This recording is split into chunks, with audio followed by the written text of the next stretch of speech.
there are times when I have to choose between, let's say, doing a video on something that I know will get me more views versus doing a video on something that, I'm sorry, my robot is dancing.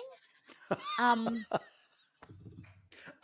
I thought I heard something. I thought it was just background noise. it's, That's funny. it, Yes.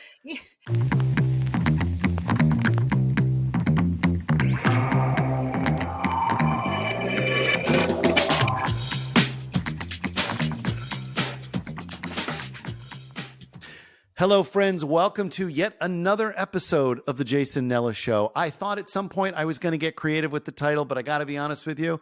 I'm selfish. It's growing on me. Today, let's not talk about me. Today, I am here with Issa Rodriguez. She is a content creator on YouTube, on Twitter, on Instagram. She does tech reviews. She tells us about lifestyle stuff. And most importantly, she grows a lot of plants in her house. And if you're watching this on YouTube, you should know that she clearly has a green thumb. And I say that as somebody who constantly kills plants. So Issa, thank you for joining me. Teach me your ways. I'm begging you. Oh, thank you for having me. It's always fun to sit down and chat with friends. It's just a plus that it's a podcast, yeah? Right. Absolutely. Yeah. Well, and you know me. I mean, this is going to be a hard hitting interview filled with really intense personal questions about Mhm. uncomfortable subjects. And I think that that's what I'm we're gonna bust all out the tissue. perfect. Excellent. The tears, they're a coming. I would love to start with your. Well, generally, if folks aren't familiar with your content, you do tech reviews, you talk about aspects of lifestyle content, you do a lot of shorts as well as video and photo. So you're all over the place. You've got really high quality content. You do a lot. You're a one person band, right? You do all of this just Yes. by yourself. Yes. Take And my plants. But and your plan, of course, they're providing emotional support. Talk me through how you got started. What inspired you to decide that you wanted to, knowing that you in fact have Mhm. history working with other publications? Is Yes. this something that came out of that, or has this always been the plan? So it's I have jumped. Okay, when I tell you that this all started when I was in law school, that's not what people like expect to hear, right? So I was in law school. I was in my third year. I was going to be a lawyer sooner or later, and at some point while I was doing law school, I was thinking to myself, like, is this the type of life that I would have wanted? At this point, I have had experience working for a news publication, a lifestyle website, um, and I did content on the side.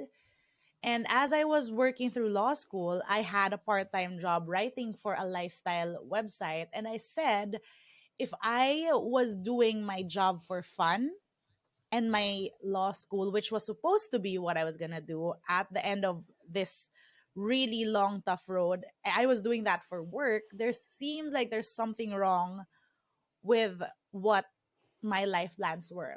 When I quit law school, I ended up working for a tech publication who had specifically gotten me on for their lifestyle stuff.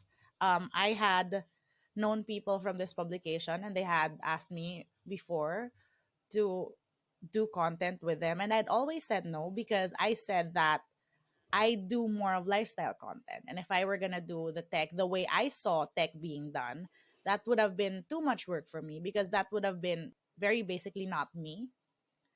At the time when I did join um, this tech publication, they had asked me to come in doing content that was me, that was lifestyle. And so I was okay with that.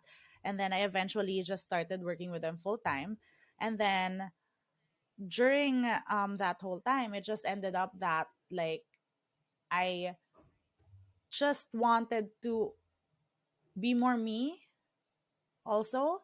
Like at the end of the day, when you are working for a publication, you're still like doing a job. And I felt like I wanted to speak more as me and how my voice, even more. I'm not saying that that was taken away from me, but I'm saying like it felt like if my goal was to have this conversation with lifestyle users or with women or with the demographic that I wanted to reach, it needed to be me one on one. So the whole goal when I started my channel and my content was to reach out to people like me. I've had conversations about how my demographic has not historically been served by traditional tech content, the stuff that comes out. And there's nothing wrong with the stuff that comes out traditionally. It's just that it's catered towards a very specific demographic. And that's not me. They don't talk about the things I want, or they don't even have the conversation in a way that like clicks in my brain, right? I've always said that like you can have tech content one way. You tell people information, you tell people specs, you benchmark, you do whatever. And that matters to people who look at tech that way, right? But my specific demographic, we don't look at tech that way. I don't look at a phone and think, hey, it's powered by this chip. I need it. I look at a phone and think, well, what can it do for me? So now my content is very heavily focused on picturing what this tech can do if it fits in your life, how it fits in your life, what it can do for you in your life. I feel like one explanation for it is if you're a girl or if you're a sister, your wife, if they're shopping, if they see a dress on the rack, it's not like they're going to be like, I want that dress. That moment is going to come when they see the dress and they picture themselves wearing the dress, going to an event, and that's when they're going to want that dress, right? And I feel like it should be the same story for a lot of tech in our lives, right? If I have the new Z Flip, well, it's not new, but for example, if I have the Z Flip and you tell me it's a folding phone, I mean, folding phone, you're gonna be curious, like, okay, sure, but once you show me how I can take photos of it, of myself with it being folded down, how I can just be like gardening but watching a tiny little video on the phone as it's propped up without me having to like have a stand. Like these are things that once it's clicking in your head, like you're gonna want the thing more, right?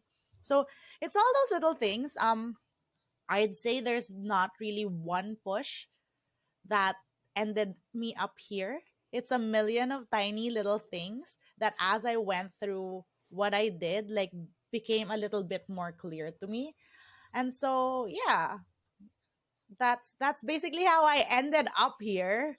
I didn't think I would be a tech YouTuber. Like if you told me as a kid that like Issa, you're gonna grow up to test tech out and shoot videos, I would have been like, what? But I mean, you must be doing it right. You have 113,000 subscribers on YouTube, and you're not showing any signs of slowing down.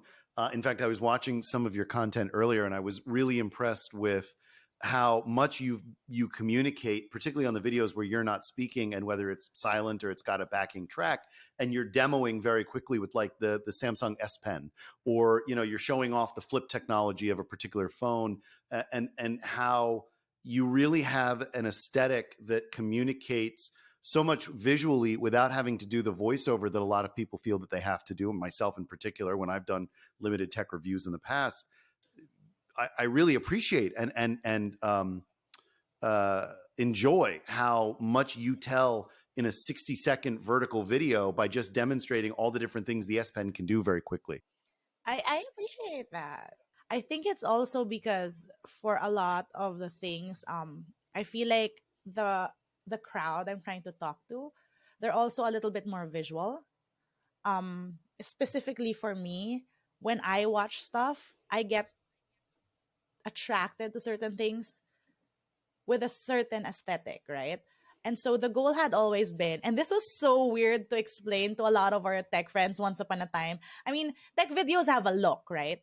Yep. It's the white background, dramatic lighting, one sided, and then you have the lights on the for such a long time. Let me tell you, I love nano leaf panels, but for such a long time I refused to get them because I felt like it didn't match my aesthetic.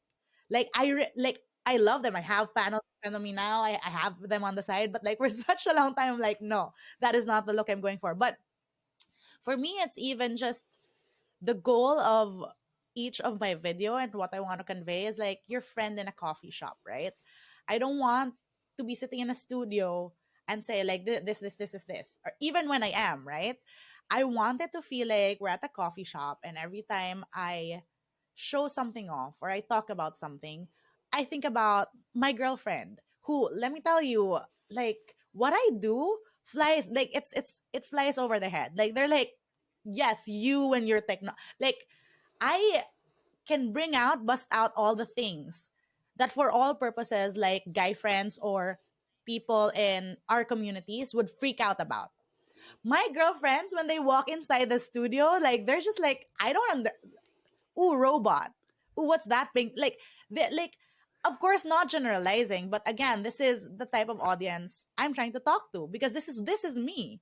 I'm not gonna walk into a place and be like, ooh, what powerful devices do you have here? I'm gonna walk into a place and be like, that's cute, right?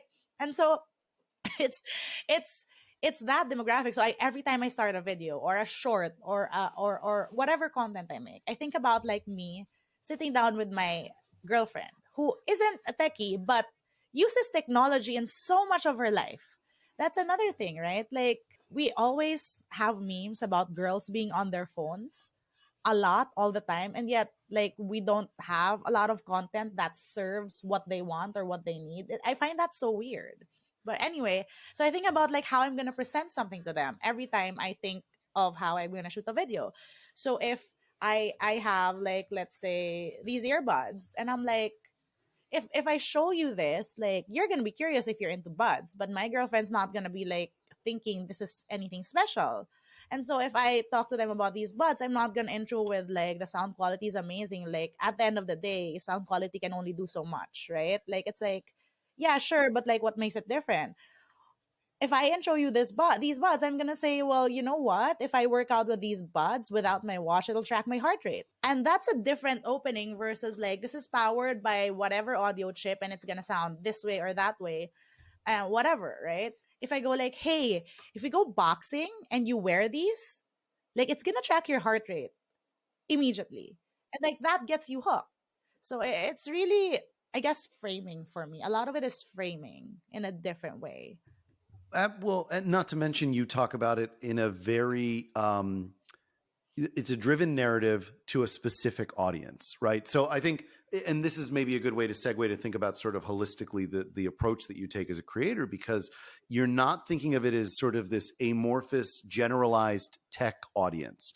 For Mhm. you, you're thinking of it from a woman's perspective, but also for, maybe a primarily female audience, or at least perhaps split down the middle. And more importantly, you are thinking of it from a lifestyle perspective, and one that's less about the intricacies of the technology that may be interesting to some audiences, but in fact, really thinking about it from that lifestyle perspective and saying, when I'm wearing these things, I don't have to also remember to wear the watch and wear the phone and have to do all these things. It's so simplified, right?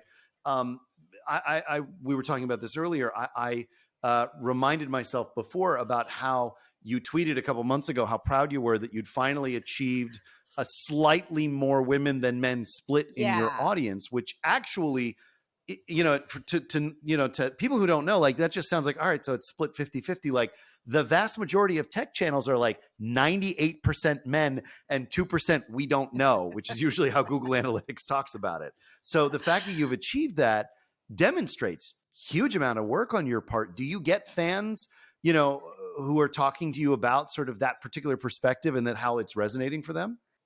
First off, let me just say that I am so happy with that. But to this day, it's an uphill battle. Like I still get months where like it's skewing. Like I think right now it's like 60-40, 40 being female, but like it's up and down. But yes, it is a very intentional thing. There are times when I have to choose between, let's say, doing a video on something that I know will get me more views versus doing a video on something that, I'm sorry, my robot is dancing. Um,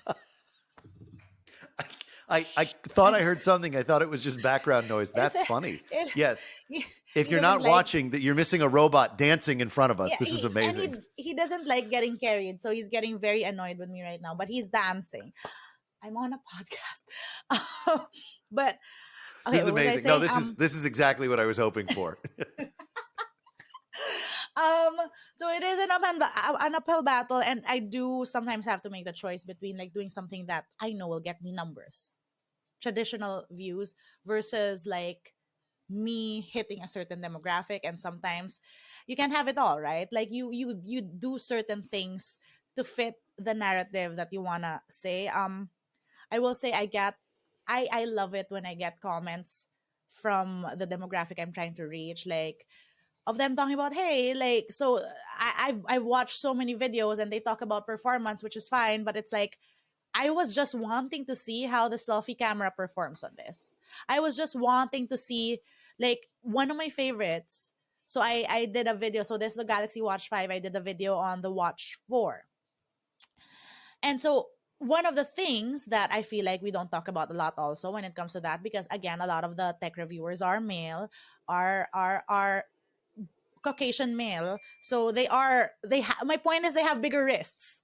And I mean, look at me, I'm tiny, right? And we're talking about smartwatches, something that's going to go on your wrist and will work well only if it's on your wrist all the time.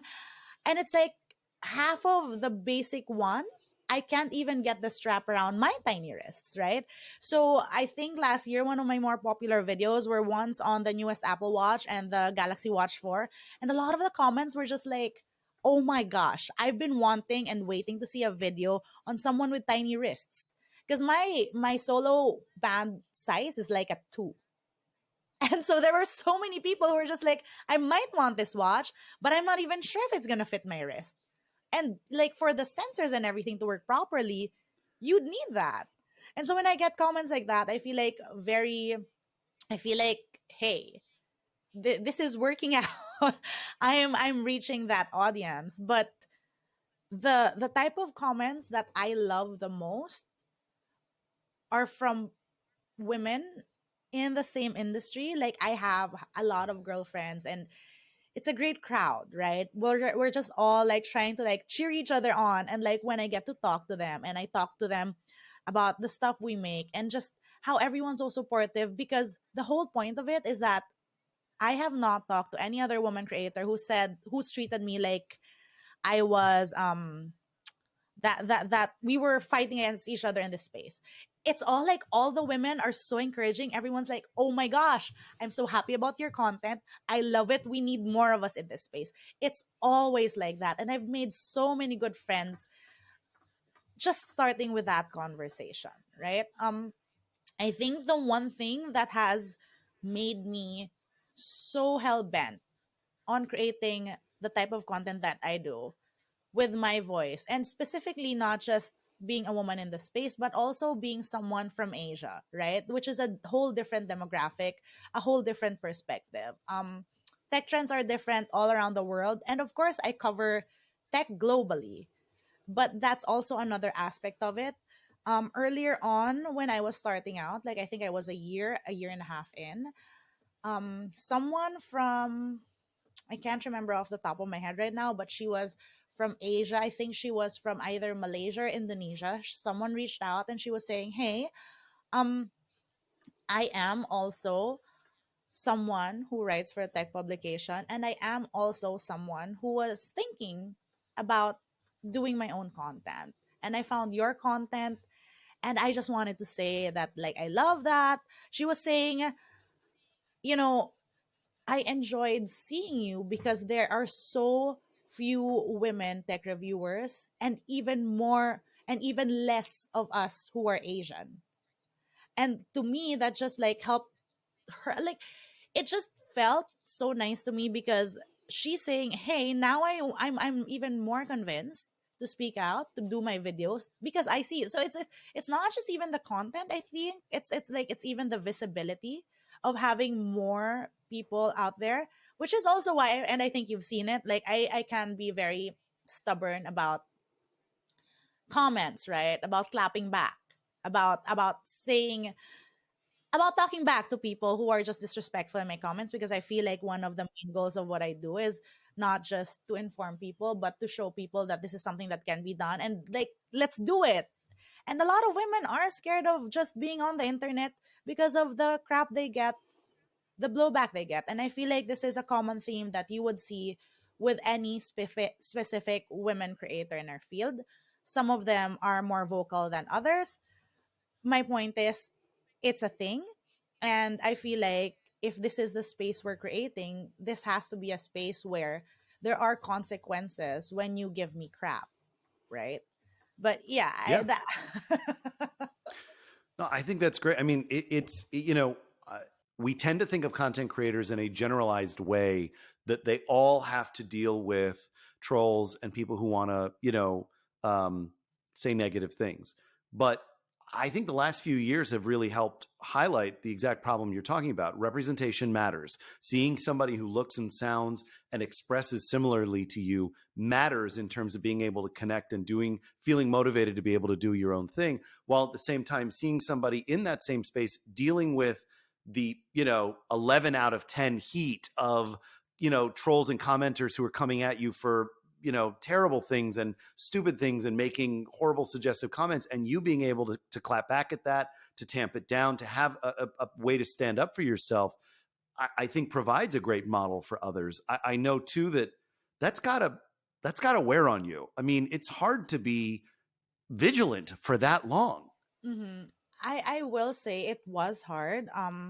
There was a point where I had to just take a step back because like I wasn't doing very well, like mentally, in terms of the stress. I mean, the job is to make things look fun too, and like I had my share of having to deal with burnout. Like the last quarter of last year was like not a good time for me in terms of like the work and how like the grind was going, and I was just like very very much over it for a while. But I will say that, especially because I kept on clapping back at the start of when I was building my channels, I actually don't get a lot of crappy comments now, because it's they see how I will not allow it, or other people who have stuck around seeing how I've dealt with comments decide to clap back for me. And I'm like, I appreciate that and I love that. And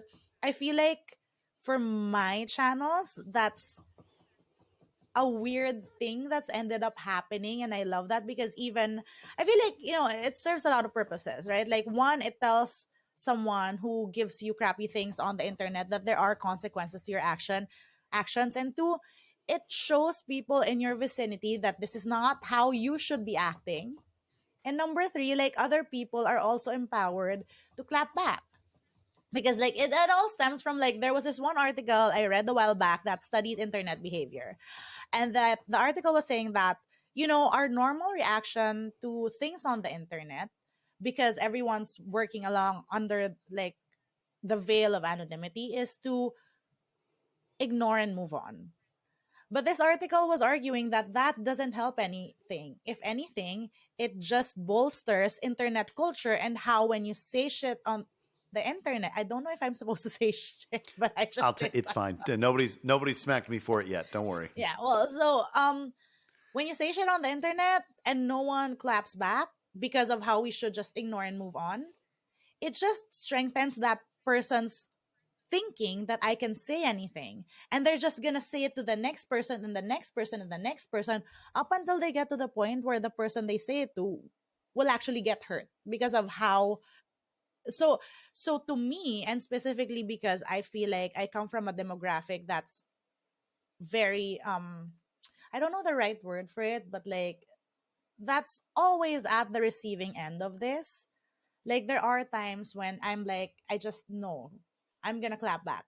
But at the same time, it's also me learning that sometimes you also need to protect your own peace, right? If I'm in the mood to be mad about this, I'm gonna clap back and then forget about it. If today I get very crass comments and you're just like an all around shitty person, you're gonna get blocked. I guess I'm also like in a space where, like, yes, I get views, but I'm not as big as other people. Because if you had millions of followers and you do this to every single one, I don't think that's gonna be like very good for your mental health. So I will acknowledge that as well. I am like in a space where I still can handle it. Right. Well, but not to mention too, I think you raise a good point, which is you've instituted from an early, from an early stage, a culture within your fans of I won't stand for this and you shouldn't either. And you've empowered them to be able to, on your behalf, moderate and self-moderate and provide, as you were talking about, provide a consequence to an anonymous troll for trying to incite something, and getting smacked down for it is a really important component to Mhm. making all of this work. And I think it speaks to a larger thing that I love about, creators who really start to build more than just following, but a sense of community and giving power to that community, so that, you're not just speaking to men and women who care more about, perhaps the lifestyle aspect of a piece of technology than the technical side, but also care about each other and care about the well-being of each other, and knowing that they have the space within your community to stick up for each other.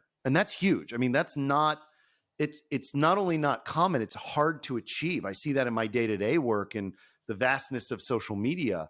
Kudos to you for being able to build that. And even if you get bigger, I imagine you've planted the seeds to be able to maintain that for a while.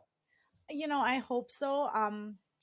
There are learnings, I will say. I was a little like this job can also wear you down.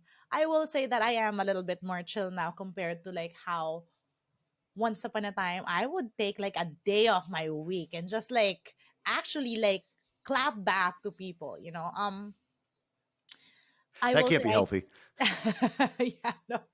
I will say I appreciate people who see that and recognize that and have stepped up in the space.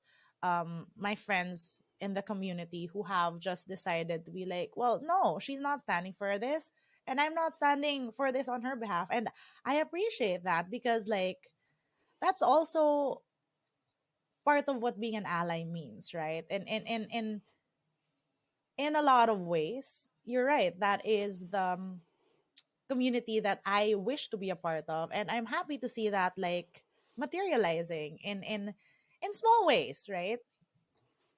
What can we do to better support women creators, right? I mean, you talk about being an ally.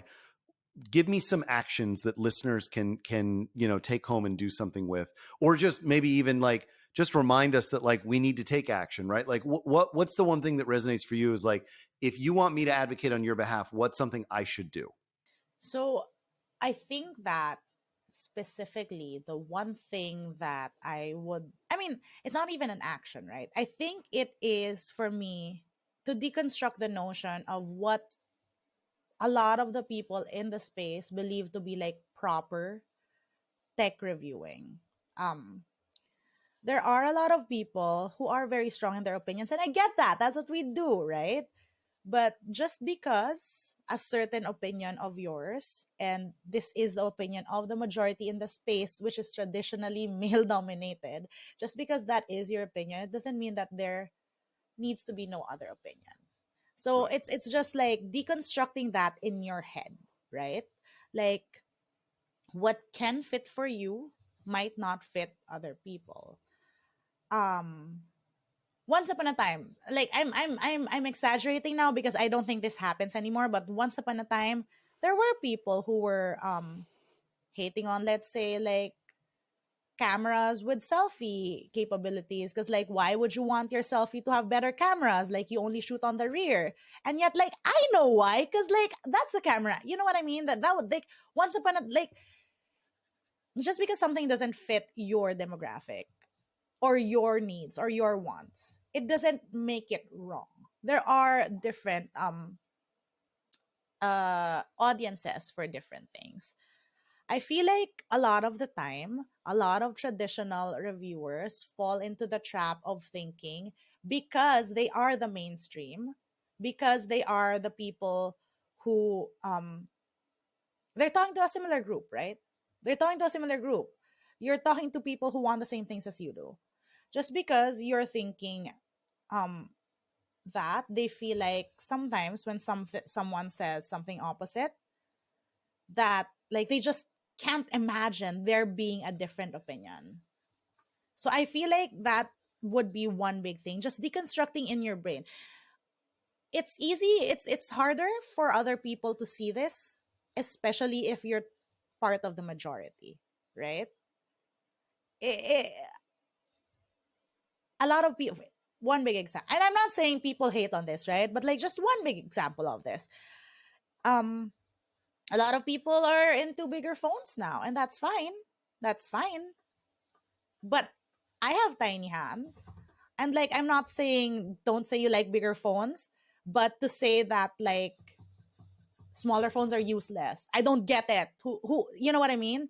Like there's a difference between saying I like bigger phones versus um this is dumb. And anyone who wants to get smaller phones are stupid because I mean I don't even know if anyone said this, right? Like, but I know that Sure. some people, because these are the comments I get sometimes, right? These are the comments Right. I get sometimes too. Like, there are people who come into my comments. I'm talking about like a smaller phone, right? And I'm like, I love it because it fits my pockets and it's tiny. And sure, there are compromises, but the fact that I can carry it around and it's comfortable in my hand, blah, blah, blah, blah.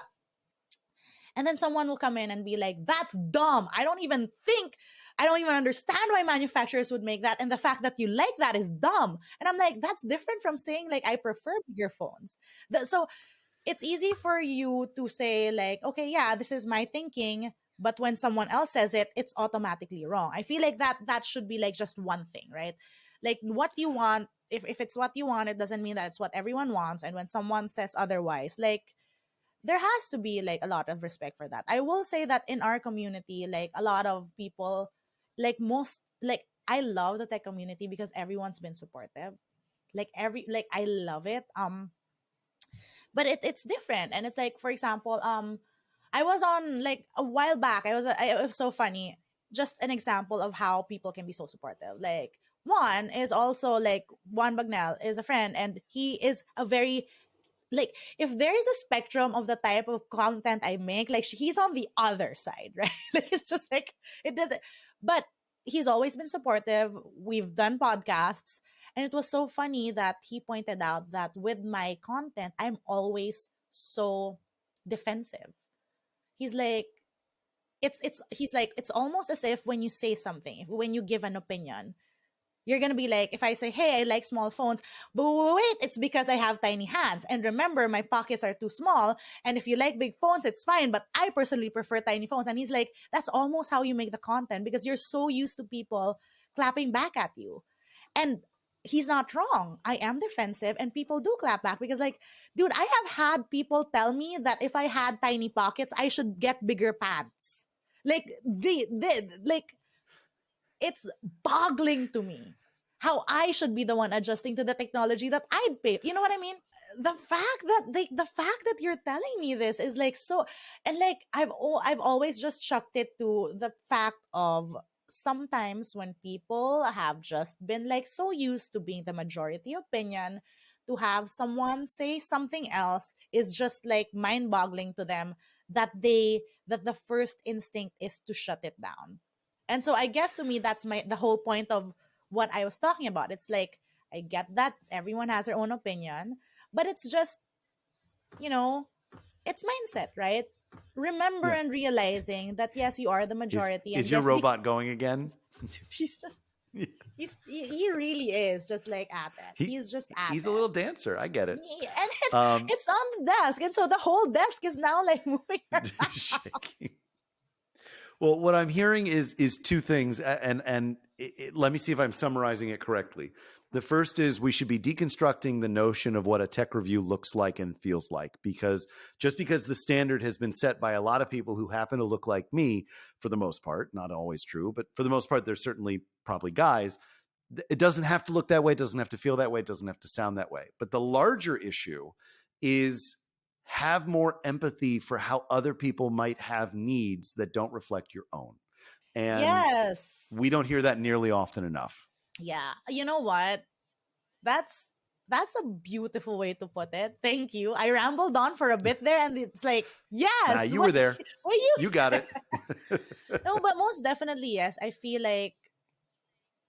like for a lot of women in the space, not even in the space, just like in general everyday life. When I tell this story, a lot of women agree with me, but a lot of guys don't.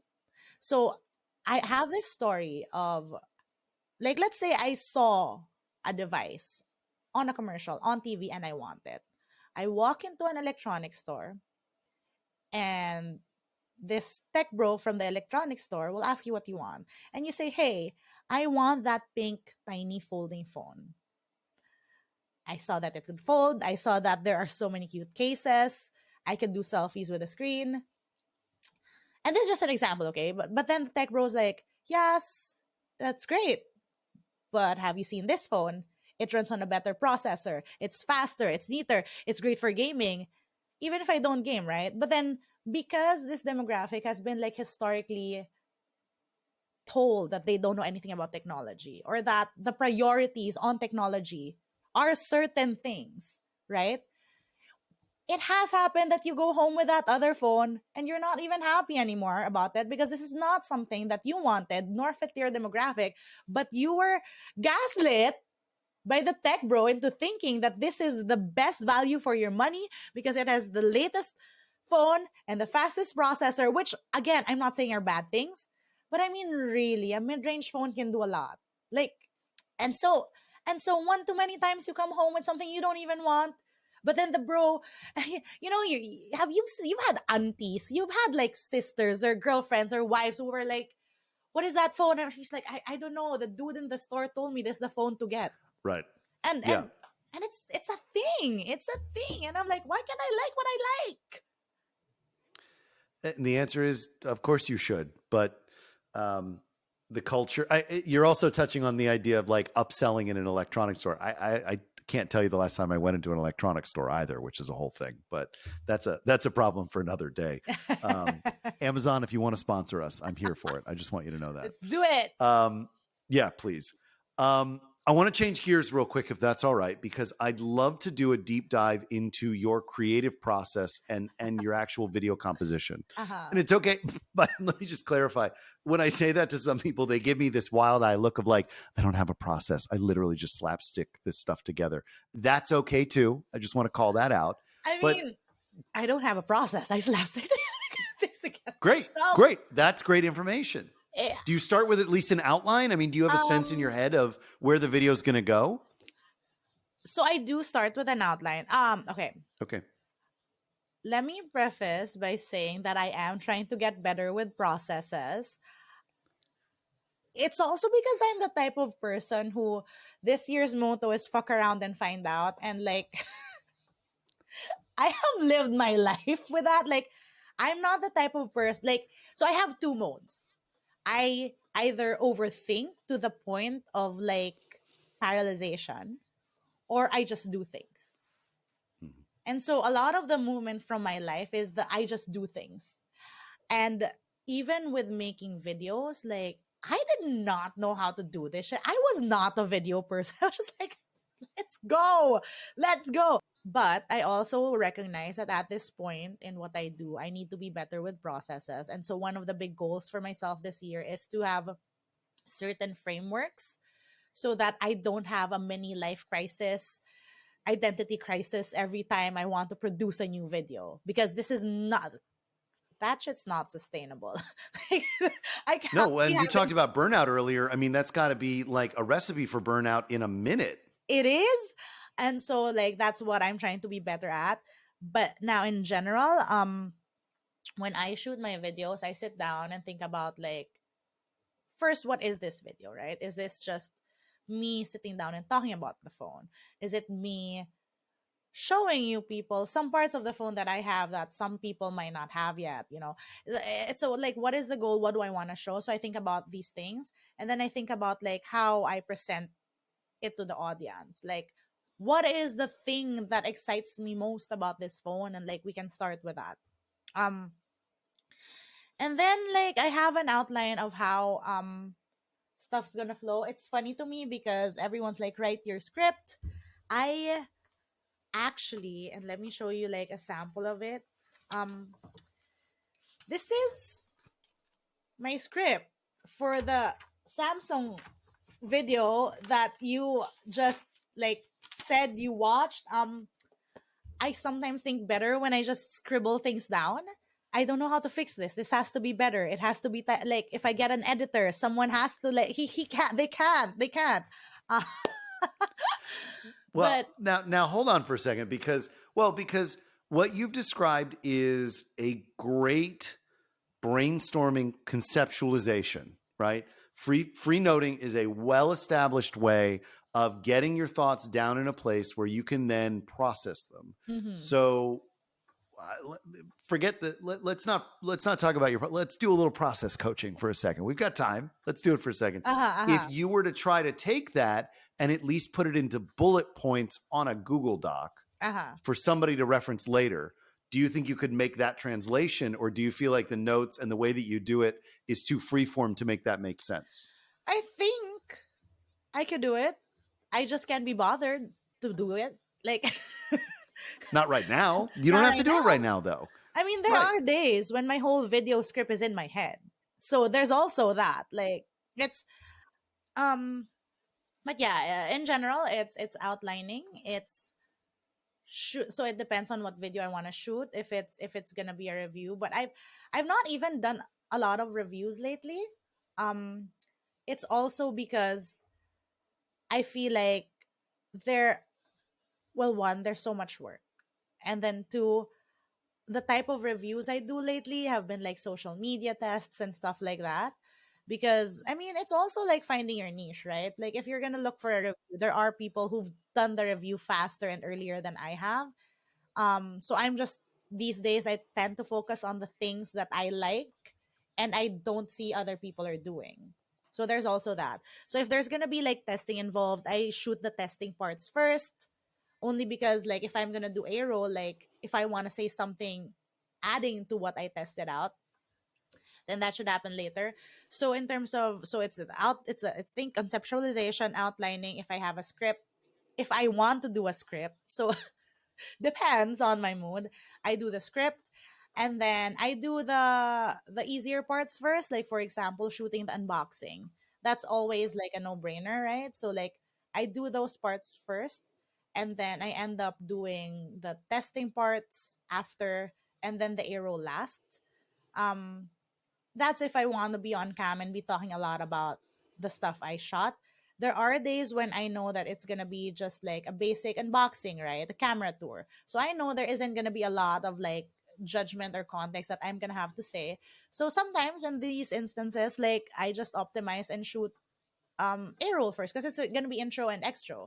And if there's something I want to add, I just voice over. And then when I edit, I will say that a lot of the stuff happens in editing too, because sometimes I'm like, hey, maybe I want to add this, deviating from the script, and it's a whole beast altogether. And so that happens too.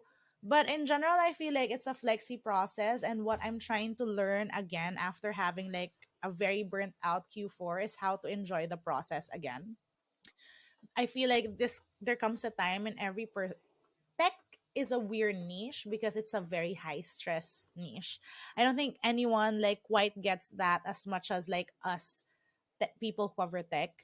Dude, I was talking to everyone like last year, at the end of last year, every freaking creator I talked to in Asia, in the US, in freaking like Europe, everyone was burnt out. Everyone was just like, I'm tired. I'm just trying to like get my shit, like everyone, every single one.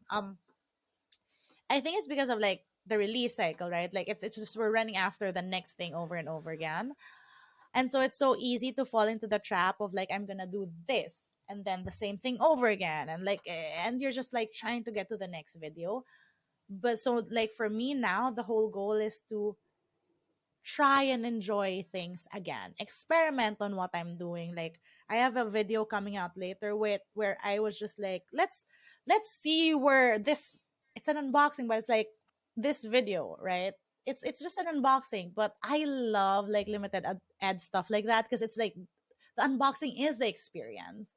And it's I could do a normal one or I can like move things around, and it's finding your process again and relearning the stuff that you enjoy when you shoot videos, and like trying to get back to that place of I enjoy the process again.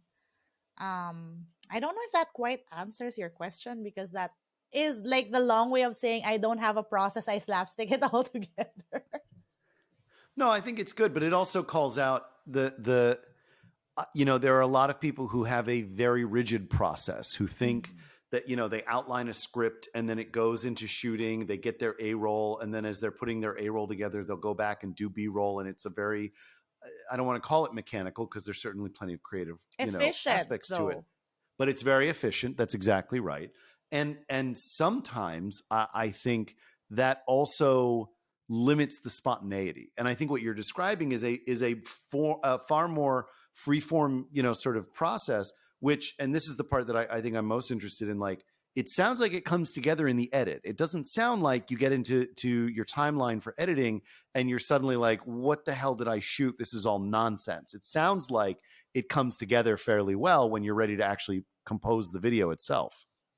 When I'm not in the mood, and this is, I have to fix this, and this is why I've been trying to work on frameworks, right? Because there are days when I'm not in the mood, like, and the way I describe it is sometimes the idea in my head is not ripe yet.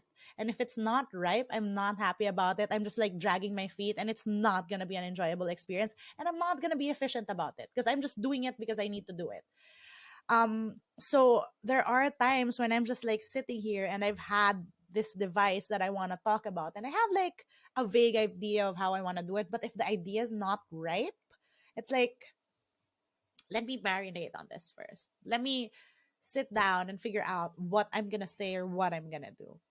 I don't know. It's creative processes have always been weird to me because it's always, you talk to a lot of people and you're inspired to do the things they do because you see their content. It's wonderful. It's efficient. They're great. But like, if it doesn't work for you, it's not gonna work for you, no matter how great it's been working for others. And like, this is a tough pill I have to swallow because it's like, maybe I should try this to do that or do this to be like, I see other people doing that. But like, it's really what works best for you and improving and building on what you have.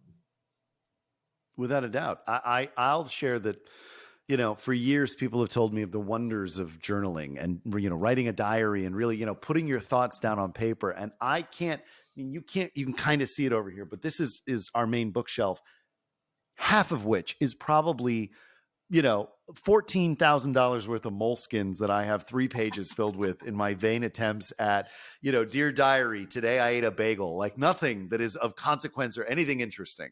And it works for some people. It doesn't work for me. And in the same way, I think you've raised a really smart point.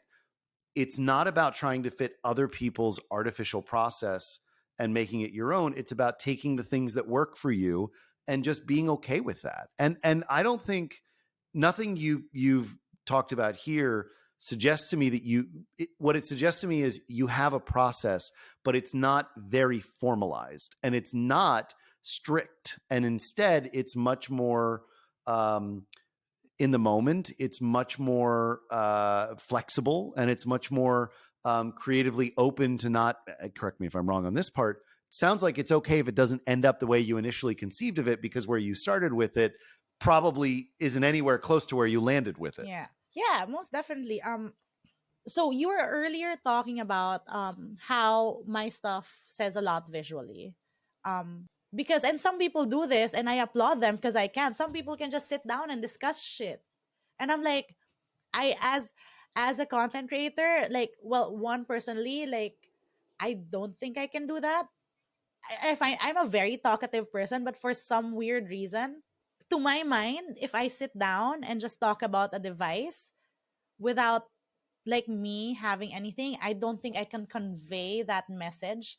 I guess in that way I feel like I'm also very visual, right? Like, I I am a very visual. I'm not an audit. Like, sometimes I don't listen. So my point is, if I space out when someone's talking to me, if I'm presenting you with with something that you traditionally are not interested in, of course you're not gonna be interested about it. Which is always why, like, I'm very heavy on, like, give me the nice colors of the phone, or making sure my nails don't look like crap, because it's like I get distracted. I'm not gonna, you know what I mean? Like, no, I mean, my point is, like, my content is very specific, right? I'm talking about design, and I'm in a crap looking place. Like, I'm gonna notice that. If you're talking about people who care about, like, you know what I mean? Um, Absolutely. so I feel like a lot of it is very visual. A lot of it is very, it just doesn't come out right unless I show people. And then that being said, it's like I feel like that's part of the story, but like the story is also someone just discovering this tech, right? And in that discovery, like sometimes stuff don't go as planned. And if that's the story, then that's fine. I feel like. Yeah. Well, and I think too, it never stops evolving.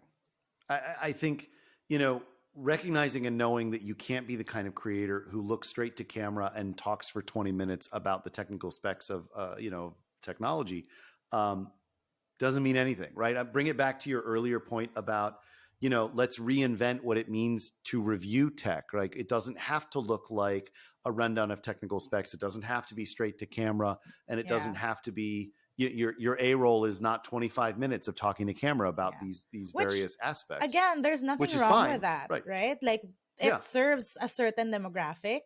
It's just that it doesn't serve the ones that I'm trying to reach. And it doesn't work for me either. So we move on and we realize that that's fine, right?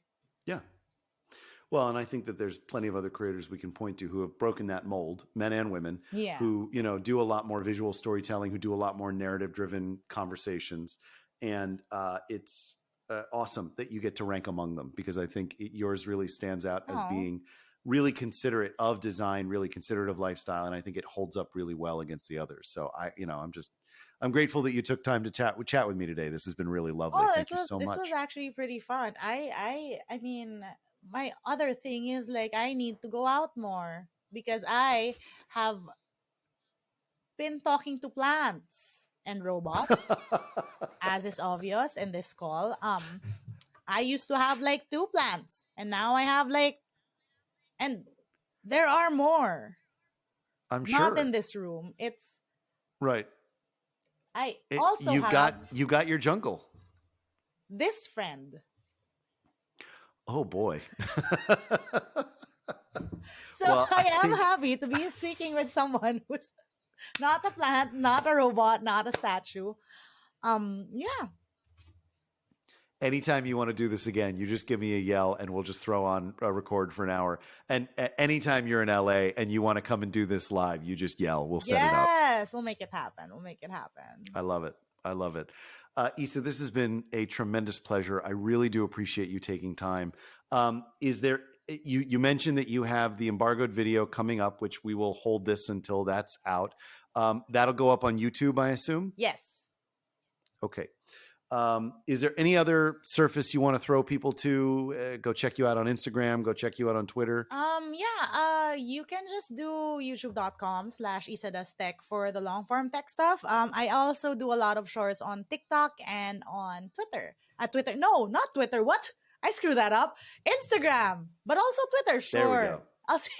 Why It's not? all of it is Issa does _ Love it. Love it. Well, thank you again for the time. I really do appreciate it. Thank you again to those of you who made it through the episode. If you like what you hear and you want to check out more, subscribe wherever you're watching or listening, because why not? In the meantime, thanks as always, and we'll see you at the next one.